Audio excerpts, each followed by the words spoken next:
আরো এক বছরের জন্য বেঁচে গেল আইফোন 11, কারণ এই ফোনে 2026 সালের অ্যাপেলের latest iOS version iOS 26 install করা যাবে। আমরা অনেকেই আছি যারা আইফোন 11 ব্যবহার করি এবং আইফোন 11 কিনতে চাই। তাদের জন্যই আজকের এই ভিডিওতে আমরা দেখাবো যে লেটেস্ট iOS এর এই 26 সফটওয়্যার বেটা ভার্সন আইফোন 11 এর 64GB ফোনটিতে ঠিক কেমন চলছে। আমাদের এই ফোনটিতে iOS 26 এর আপডেট সাইজ ছিল 8GBর কিছুটা বেশি, যেটা নিয়ে আমরা একটু ওয়ারিড ছিলাম, কারণ iOS 26 এর টোটাল সাইজটা অনেক বড়, তাই 64GB আইফোন 11 এ সেটা কেমন চলবে বা স্টোরেজ কতটুকু নিয়ে ফেলবে সেটা নিয়ে আমাদের একটু চিন্তা ছিল। তবে চিন্তার আর কোনো কারণ নাই, যেমন আমাদের হাতে থাকা আইফোন 11 এই ফোনটা 64GBর ফোন। আপনাদেরকে একটু দেখাই যে এই ফোনটার কতটুকু স্পেস নিয়েছে। ঠিক যেমন আমরা দেখতে পাচ্ছি যে 64GB এই ফোনটার প্রায় 17GBর কাছাকাছি স্পেস চলে গেছে এই iOS 26 এর সফটওয়্যার বেটা ভার্সনে। এখন এই ফোনটিতে অ্যাভেলেবল স্পেস রয়েছে 43GB। তবে যাই হোক, সোফার iOS 26 আইফোন 11 এর এই ফোনটাতে বেশ ভালোভাবে রান করছে। যেমন আপনারা দেখছেন যে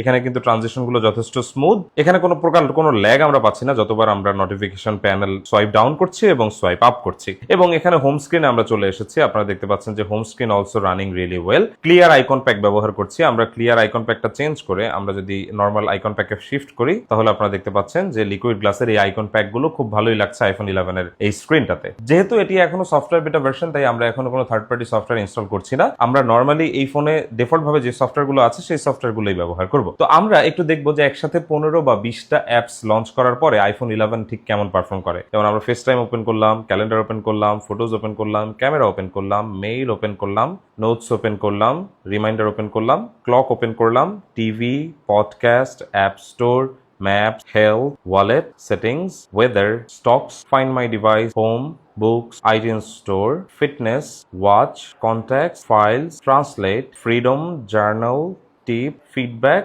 Games, and Preview. সো এই সবগুলো অ্যাপ্লিকেশন আমরা কি করলাম, আমাদের iOS 26 এর এই আইফোন 11 এর ফোনটিতে অন করলাম। এখন দেখেন এখানে অনেকগুলো সফটওয়্যার কিন্তু ব্যাকগ্রাউন্ডে আছে, যার প্রতিটি সফটওয়্যার কিন্তু এখনো বেশ ভালোভাবে কাজ করছে। যেমন আমরা যদি এখান থেকে মেইলে যাই, আমরা কিন্তু মেইল অ্যাপ্লিকেশনটা অ্যাক্সেস করতে পারছি। এখানে কিন্তু কোনো প্রকার কোনো প্রবলেম নেই বা সফটওয়্যার গ্লিচেস নেই। এর পাশাপাশি আমরা যদি ফাইলসে যাই, ফাইলসে আমাদের যে ফাইলস গুলো আছে সেই ফাইলস গুলো আমরা খুব ইজিলি ওপেন করতে পারছি। এতে কিন্তু আমাদের কোনো প্রবলেম হচ্ছে না। সো আমরা বলতে পারি যে সোফার iOS 26 এ আইফোন 11 কিন্তু খুব দারুণভাবেই কাজ করছে। আমরা যদি একটু ক্যামেরা ওপেন করি, একদম শুরুতে আমরা যদি ব্যাক ক্যামেরাটা আপনাদেরকে দেখাই, so this is the back camera, this is the back camera and this is the ultra wide camera. তো ক্যামেরাও বেশ ভালোভাবে পারফর্ম করছে। আমরা যদি ভিডিওতে যাই, this is the ultra wide, this is the main camera video. Also আমরা যদি একটু সেলফি ক্যামেরা অন করে আপনাদেরকে দেখাই, সো আপনারা দেখতে পাচ্ছেন যে আমরা সেলফি ক্যামেরা অন করেছি এবং সেলফি ক্যামেরাতেও কিন্তু বেশ ভালো কাজ করছে আইফোন 11 এর iOS 26 এর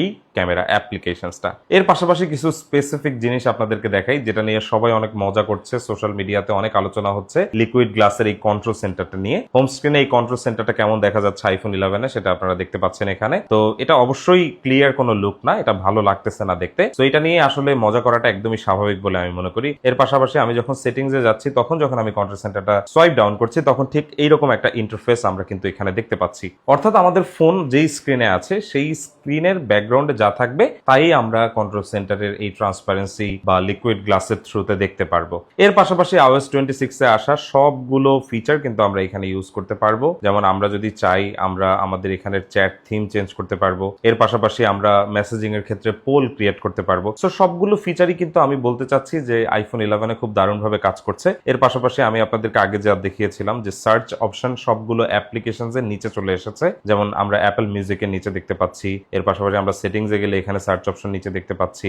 এমনকি আমরা যদি ফোনসে যাই তাহলে এখানে আমরা সার্চ অপশন নিচে দেখতে পাচ্ছি।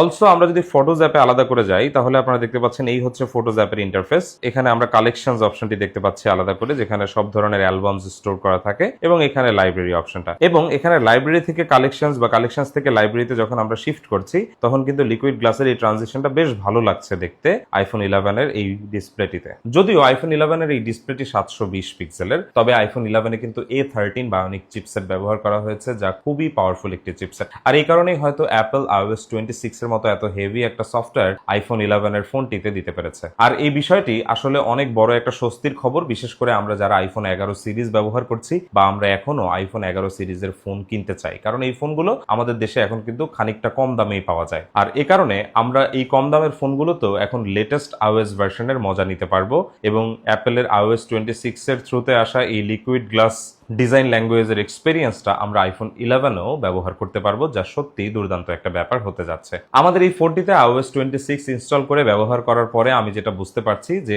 iOS 26 এর এই ভার্সনটি আইফোন 11-এ খুব ভালোভাবেই রান করতে যাচ্ছে। এই সফটওয়্যার বেটা ভার্সনটা ব্যবহার করেই বলে দেওয়া যাচ্ছে যে একদম স্টেবল ভার্সনে আমরা এটা থেকে কোনো প্রকার কোনো ল্যাগ পাবো না, এটা একদমই শিওর বলে দেওয়া যায়। কেমন লাগলো আইফোন 11-এ iOS 26 এর এই ইন্টারফেসটা আপনাদের কাছে দেখতে, তা অবশ্যই আমাদেরকে জানাবেন এবং ভবিষ্যতে আমরা iOS 26 এর এই সফটওয়্যার বেটা ভার্সনটা অন্য কোন ফোনে ইনস্টল করে আপনাদেরকে দেখাবো, তা অবশ্যই আমাদেরকে কমেন্ট সেকশনে জানাবেন। অসংখ্য ধন্যবাদ সবাইকে ভিডিওটি দেখার জন্য।